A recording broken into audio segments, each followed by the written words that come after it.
Hi, I'm Mary Beth Temple from MBTCreates.com, and I'm happy to show you how to make this adorable little preemie sweater.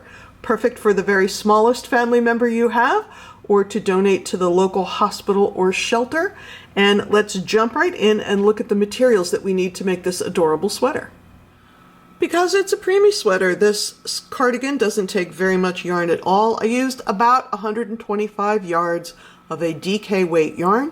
If the place where you're donating has rules about acrylic versus cotton versus wool, make sure that you're using something that is appropriate for where you're going to donate your little sweater, if that's what you're going to do. This is Sweet Swirls from Hirschner's, and I liked it for this project because it has the color changing, which I thought was pretty cool. The first thing you're going to want to do is to make 4 granny squares, and they're very small. They're only 3 rounds each, so let's jump right into the first one. I am not with it today. I neglected to mention that I used a 5mm or a size H hook for this project. You may want to go up or down a little bit to get a nice pleasing fabric. Also, somebody asked me about a newborn size. This is a preemie size. I think if you went up a couple of hook sizes and went to a worsted weight, you could very easily make this a newborn size without changing up the pattern at all. So I have a slip knot on my hook. I'm going to chain 4, 1, 2, 3, 4, and I'm going to join into a ring with a slip knot in the 4th chain from hook, also known as the first chain that you made. I do not like a magic ring for this granny square because I want this arena to have a little bit of an opening in it. I like the magic ring a lot when I'm making amigurumi or something that I need to really close up tightly, but this is not the case. So much like many other granny squares, I'm going to go ahead and chain 3 to start. And then I'm going to put 2 double crochet in the ring. 1, 2, and chain 2. Chain 2 is my corner space. And then I'm going to go 3 double crochet in the ring, chain 2 3 times. Here we are at the end of round 1. I've done my last chain 2. I'm going to join my round with a slip stitch in the top of that beginning chain 3. And I have 4 groups of 3 double crochet, and I have 4 corner chain 2 spaces. For round 2, I'm going to chain 3. You can also put a standing double crochet here instead of a chain 3 if you wish. I find the standings can be a little thick the way that I learned to do them, so I like the chain 3 here, but you may do as you wish as long as you're consistent. And then I'm going to double crochet in each of the next 2 double crochets. There's 1, 2, and now I'm at my corner. And so for this pattern, it's 2 double crochet, chain 2, 2 double crochet in the corner, which is different than we originally did. We needed the 3 double crochet in each group to get our sides set up, but the corners are 2 double crochet, chain 2, 2 double crochet.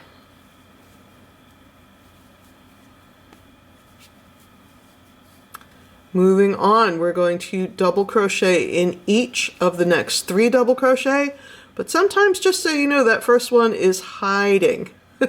It tends to want to hide in the corner. So we have 1, 2, 3. That's 1, 2,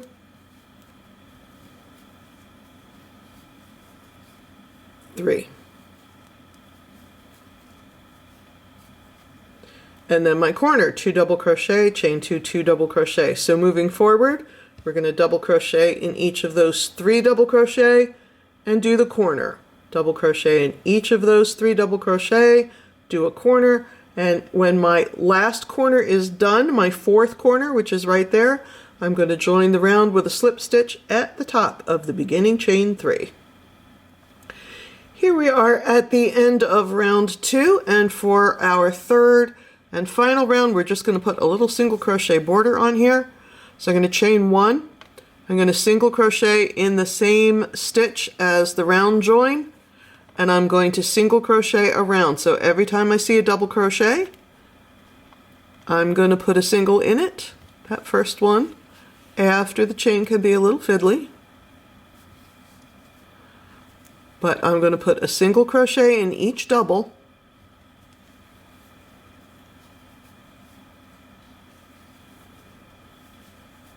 And then when I get to the corner, I'm going to put 3 single crochets in each corner, chain 2 space. And that's to give me a little real estate to get around the corner so it lays flat.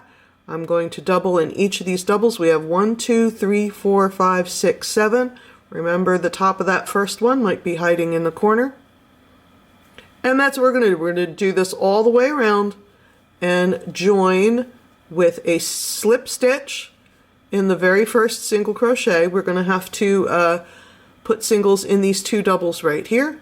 The join's going to be right there, and it says to leave yourself a nice long tail for sewing, because once you have 4 of these granny squares made, we're going to move on and sew them together to set up the yoke of the sweater. All right, I have my 4 granny squares, and I'm going to go ahead and put the yoke together. So I have 1, 2, 3, 4. These 2 are the back, and these 2 are the front. And so I'm going to use my yarn tails to whip stitch. I'm going to use this tail to stitch from the outer edge to the halfway mark so that I can fold it back and get my little V-neck. Then I'm going to use this tail to sew these guys together the entire length of the granny square, because this is the center back. Then I'm going to use this tail to whip stitch from the outside into the halfway mark. And as I said, I didn't really need a long tail on my 4th granny square, so I'm going to go ahead and weave that in the rest of the way and end it off. Let's take a look at the whip stitch real quickly.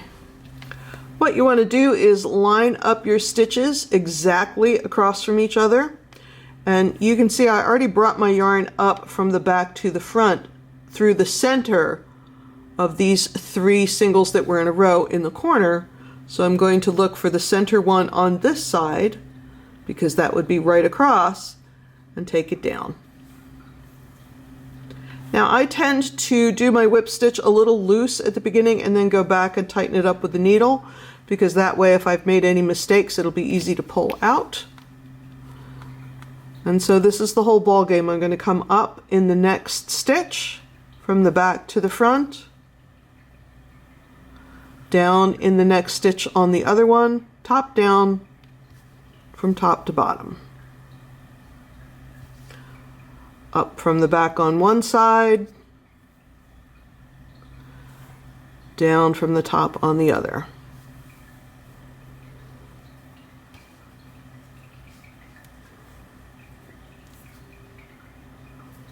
And I'm going to go all the way down until I incorporate the center stitch on the other side.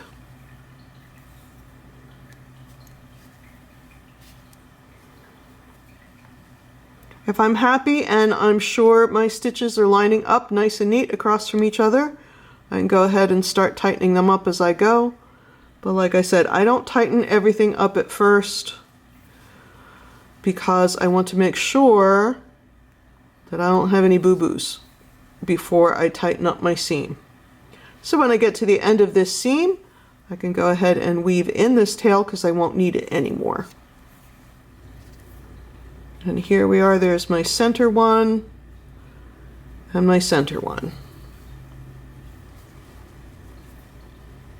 So tighten up anything that needs tightening. This actually looks pretty good to me, and make sure it lays flat, and then go ahead and weave in this tail. For our shoulder seams, we're going to set it up the same way. When I was weaving in my tail, I came up in the center one on this side. So I'm going to look for the center one on this side, one that looks like here. Going to come up in one, down in the next, up in the next one. But for this guy, I only want to go halfway across. I want to leave a nice comfortable neck opening.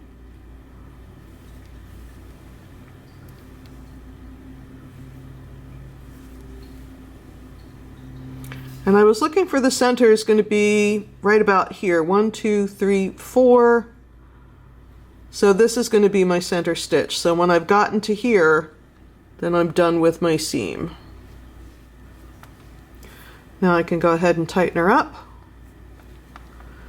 Make sure she's not too tight, not too loose, and is laying nice and flat.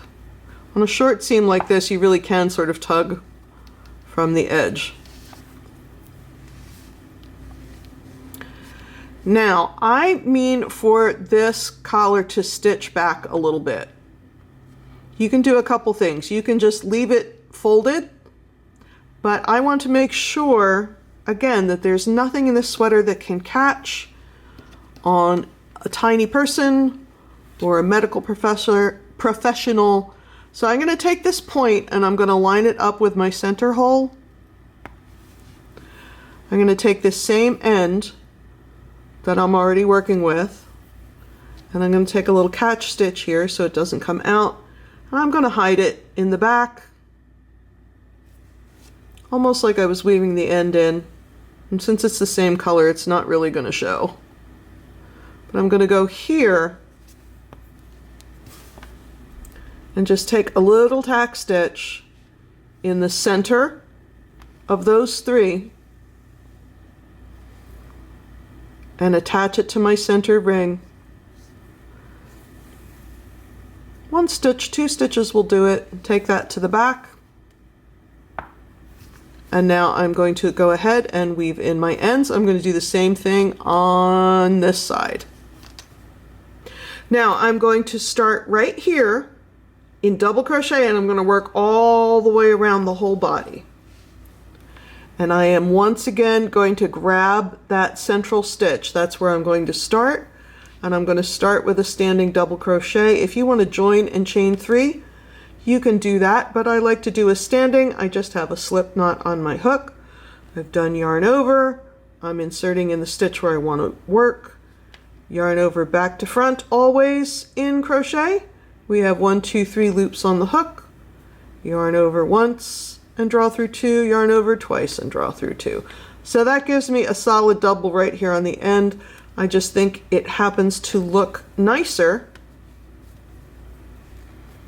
than a chain 3. That's my own personal opinion. You can do as you wish.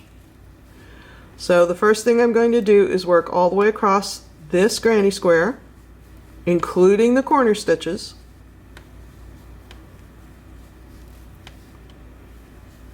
So we're going, there's 3 corner stitches in that next corner. We're going to work the first one and the second one and leave the third one to go up the side.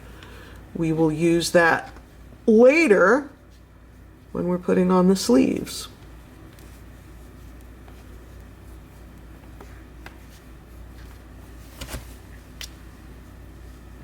Let's see, 1, 2. So I have 2 left. 1,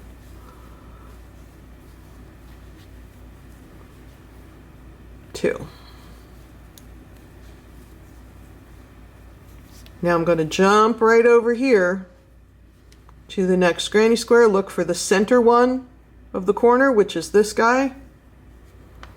And I'm not doing anything fancy. I'm just jumping right here, putting double in there, and then I'm going to double all the way across, a double in every single. When I get here where the seam exists, I did use those center of the 3 singles in each corner to whip stitch in, but I'm going to put a double crochet in them too. And the reason why is the seam takes up a little bit of space, and it's okay to work in the same stitch twice. Now what I want you to do after you've gotten a couple stitches past this seam is to lay your work down and make sure it lays flat, because that is what we're after. We're after the sweater to be adorable and to be tiny so it fits, but we're also looking for flat seams and smooth joins. We don't want anything that can irritate anybody's skin. So I want you to just lay it down and make sure it's flat. So you can see we're not getting any seam or anything on the inside. If it's pulling this way, it's okay to take a couple stitches out and maybe skip that one. If it's pulling this way, it needs more stitches, and it's okay to add another stitch right there in the seam. But for me, if I make sure that I work in the center of those 3 singles on each corner, then I get my nice flat stitching, which is what I'm after. I'm going to finish up working across the back.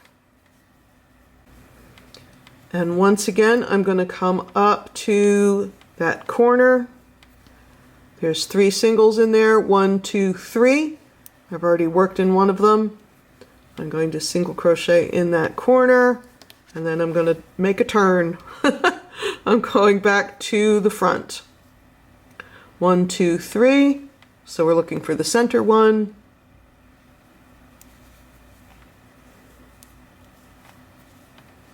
And we'll go all the way across the front. Here we are with our first row of double crochets that goes all the way around. So now we're going to chain 1 and turn and single crochet in each double in the row. I had 45 stitches. You should have pretty close to that. You may have added 1 or subtracted 1 at the seam if you needed to. So we're going to single crochet in each double, and then on the next row we're going to double crochet in each single. So you're going to alternate double crochet rows and single crochet rows. You want to finish between 6 and 7 inches in length, and you want to end with a single crochet row to keep things nice and neat and even. So I'm going to put a few rows on this. Here we are. Now, if your NICU or the person you're making this for is more interested in a vest, you can stop here and be done. We have this cute little vest going on. But if you would like to have some sleeves, which is what I'm after right now, we're going to do a very similar idea to what we did here. We're going to stitch around. Now I'm going to join and turn so that I don't have a sleeve seam, but I also want the stitch to match the stitch that I've done down here. So I'm going to start with my standing double crochet. Now in this instance, I am not going to work into the central one of those 3 single crochets in the corner because they already have a double crochet in them. So I'm going to start in the stitch next to it. I'm going to start in the first empty, if you will. And I'm going to start with a standing double like I did before. And I'm going to double crochet in each single crochet.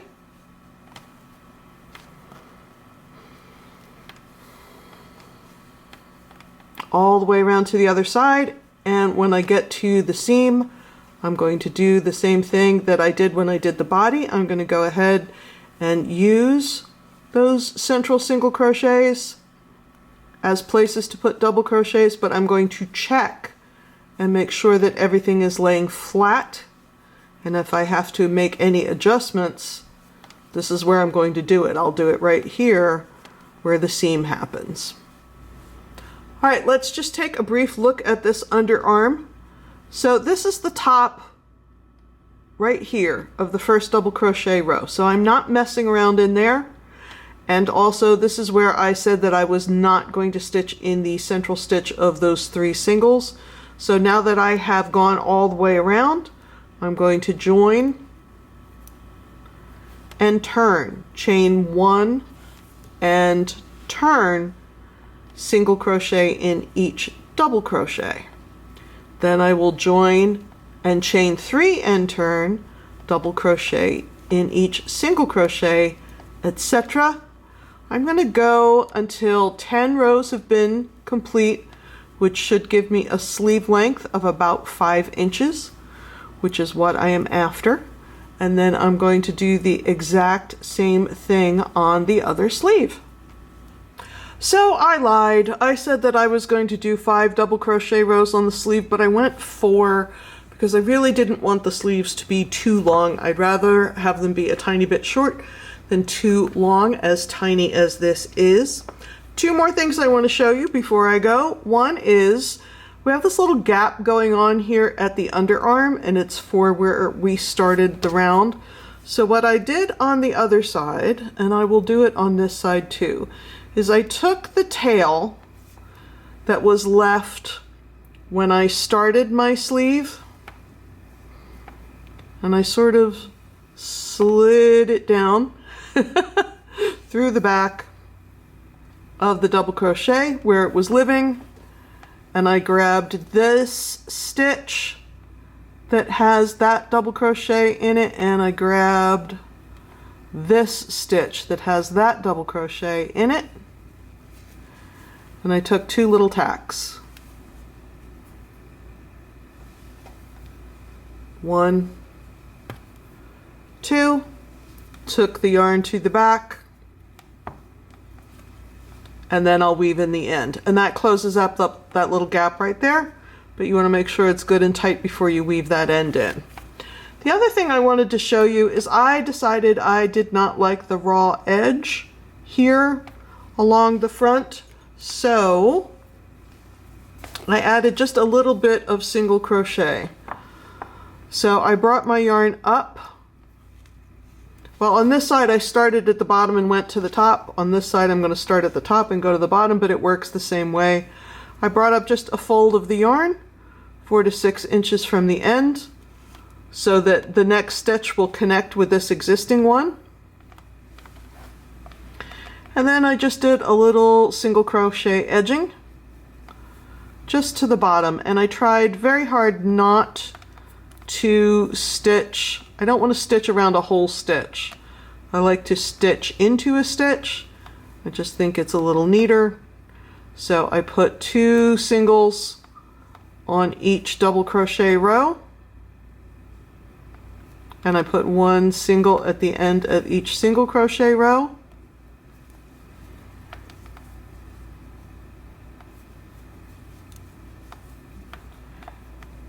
And trying to keep it nice and even.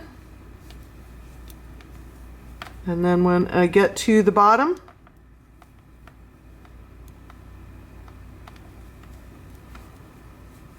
I did that little trick we did earlier. So I pulled some yarn out,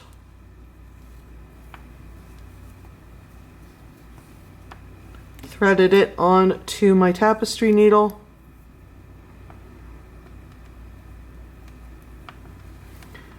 and threaded it under those couple of legs and back into the previous stitch.